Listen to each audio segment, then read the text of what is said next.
Om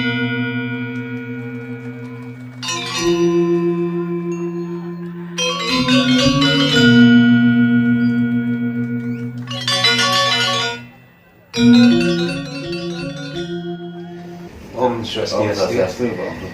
Ini pagi kita ngopi dulu Pak deh. Inilah kita di hotel ya. Betul Pak. Ini Pak Mampur, ada yang ingin tanyakan, konsultasikan dengan Pak Mampur. Iya Pak. Saat ini kita sebenarnya masih di tengah-tengah kesibukan untuk menyambut rangkaian Hari Raya Galungan. Oh iya. Budek Kliwon Wuku Triwulan. Kita ingin mengetahui kira-kira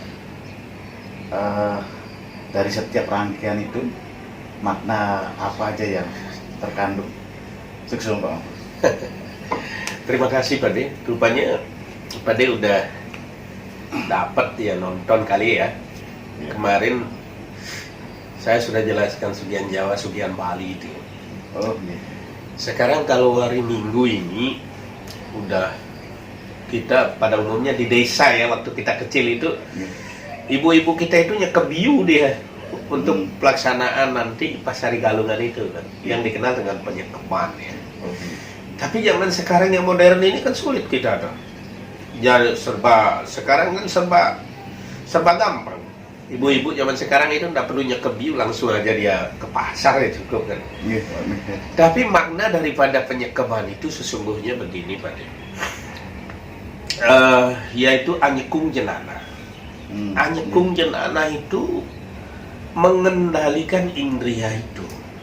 Sebab mulai saat sekarang ini sang kala tiga itu ya, sang Buddha Galungan misalnya, Mangkurat, Buddha Dungulan, ini mengganggu orang-orang yang mewujudkan serada baktinya gitu. Maka daripada itu penyekeban ini maknanya itu Anyekung Jenana mengendalikan indria kita, mengendalikan nafsu. Kenapa saya katakan begitu? Satu contoh misalnya Pak De, kroda kemarahan. Harapan kita dalam rangka menyongsong hari suci Galungan ini, kita benar-benar terkendali, tidak emosi, tidak marah gitu. Baru sedikit aja permasalahan sudah marah.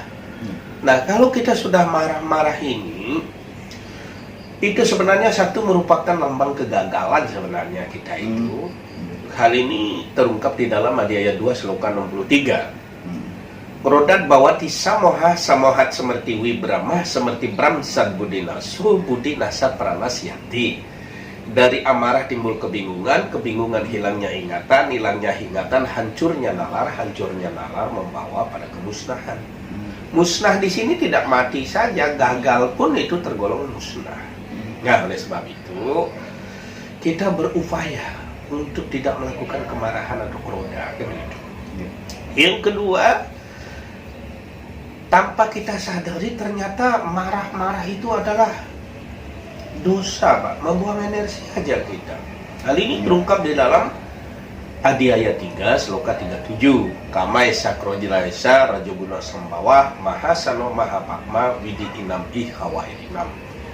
Nafsu amarah itu merusak, penuh dosa, ketahuilah keduanya terdapat di bumi gitu. Nah oleh sebab itu kemarahan semacam itu memang harus kita kendalikan, jangan sampai terjadi, apalagi menyambut hari kemenangan Dharma melawan Adharma. Inilah kemarahan model ini adalah juga merupakan musuh sesungguhnya yang harus kita perangi gitu. Nah besok hari Senin dong. Nah, ibu-ibu itu biasanya ya, saya ingat sekali di desa Sepang itu anunya, ibu saya pagi, Bapak di Mayong ya? Ibu-ibu kita itu sudah sibuk sekali bikin jajan dan sebagainya. Itu artinya supaya mereka konsentrasi, terpusat, supaya tidak memikirkan apa-apa deh, itu anunya. Dalam artian nafsu-nafsu tadi dan nafsu-nafsu jahat apa segala macam supaya tidak hinggap. Maka mereka melakukan konsentrasi membuat jajan, sahur, kacang, komak, kadang-kadang juga dilengkapi dengan itu toh. Nah sehingga inti makna dari penyajian itu adalah untuk sangat bagus sekali tuh sang ngomong samadhi itu, tapa berata yoga samadhi pada saat itu. Luar biasa hebatnya itu. Nah, inilah yang harus kenapa kita misalnya upawasa pada saat itu. Jadi manfaatnya besar sekali, Pak. Kalau berata kan kesanggupan diri itu. Sanggup kita berjanji pada diri tidak marah, tidak melakukan hal-hal yang tidak baik kan gitu. Nah, di situ salah satu upawasa di dalam Candakya Upanishad itu juga besar sekali manfaatnya. Yang biasa mencerna, Pak deh. Lalu dia tidak mencerna merupakan tenaga ekstra.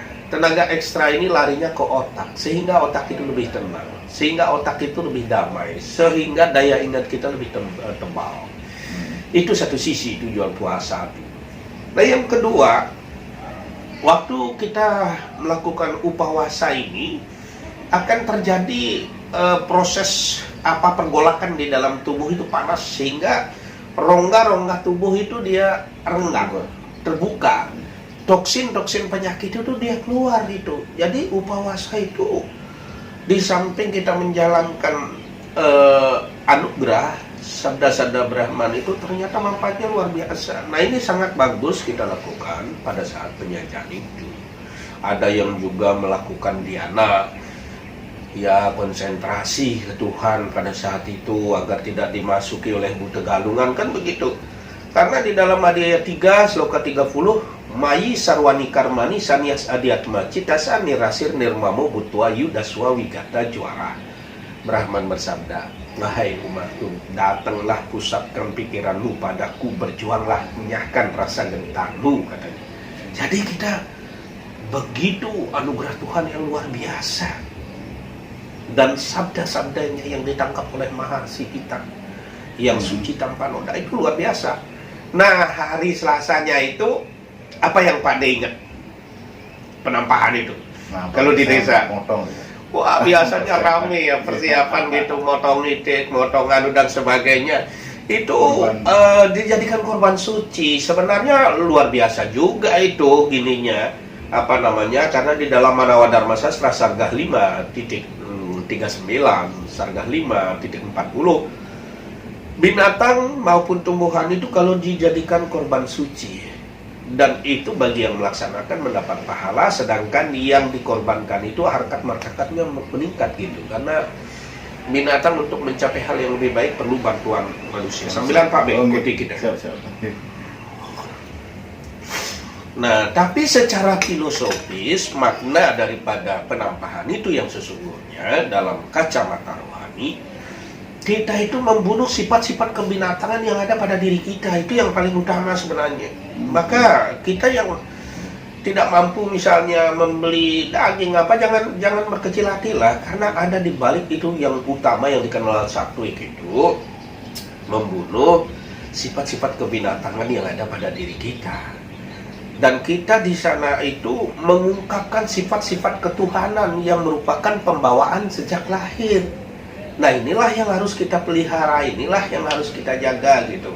Nah, kalau sudah tahapan-tahapan itu dapat kita lakukan dengan baik, besoknya Buddha Klion ngaran, Buddha Klion Dungulan, ya, ngaran galungan, patitis galanga padang, ieu parani ngidep. Di sana hari raya galungan tuh itulah puncaknya kemenangan Dharma melawan adharma. Sebelumnya itu mampu nggak kita menghadapi godaan-godaan yang seperti itu gitu. Nah, maka hari raya galungan itu kita rayakan dengan meriah ke tempat-tempat suci, maturan, segala macam itu untuk mendekatkan diri kepada Tuhan supaya kita menjadi orang yang lebih baik. Gitu Pak. Ini indah sekali ya kalau kita berbicara galungan ya. Luar biasa sekali. Iya. Oke, Pak De, berubahnya nanti ini kita kan sebentar lagi ada acara ini. Kita membahas tentang kurikulum di masing-masing prodi ya, perguruan tinggi ini. Jadi terima kasih, kurang lebihnya itu kita akhiri dengan berdoa. Oh, bisa.